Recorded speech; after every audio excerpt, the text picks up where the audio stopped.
டிவிக்கே தன்னுடைய வேட்பாளர் லிஸ்ட்டை வந்து சொன்ன உடனே எல்லாரும் வந்துட்டாங்க.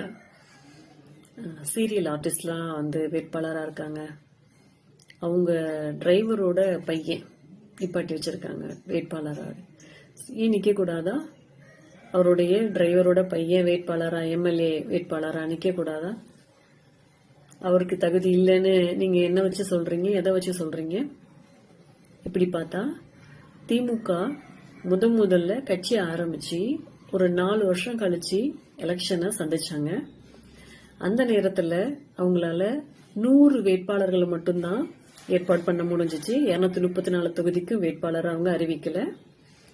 100 தொகுதியில மொத்தமே 3 அல்லது 4 பேர் மட்டும்தான் எல்லாருக்கும் தெரிஞ்ச, இப்ப வரைக்கும் திமுக இருந்த அப்படின்னு சொல்லணும், இது வரைக்கும் இருந்த ஆட்கள். மீதி எல்லாருமே வந்து அந்த நேரத்துல திமுக புதுசா ஜாயின் பண்ணி புதுசா அந்த கட்சியில இருந்து எம்எல்ஏ கேண்டிடேட்டா நிற்பாட்டி வச்சப்பட்டவங்க தான். அதனால ஒருத்தவங்க ஒரு புதுசா ஒரு கட்சி ஆரம்பிக்கிறாங்க அப்படின்னா அதுல வர வேட்பாளர்களும் புதிதாதான் இருப்பாங்க. பெரிய பெரிய ஆள்லாம் இருக்க மாட்டாங்க. அவங்கள வளர விடணும். வளர்றதுக்கு முன்னாடியே செடியை போட்டு நசுக்கிற மாதிரி நசுக்காதீங்க. மக்கள் கொஞ்சம் அவேரா தான் இருக்காங்க. அதனால கண்டிப்பா இந்த தடவை டிவிக்கே வந்து ஒரு சொல்லிக்கிற மாதிரியான ஒரு வெற்றியை அடையும் அப்படிங்கிற நம்பிக்கை எனக்கு இருக்கு. இந்த நம்பிக்கை இருக்கிறவங்க இந்த வீடியோவை பாருங்க.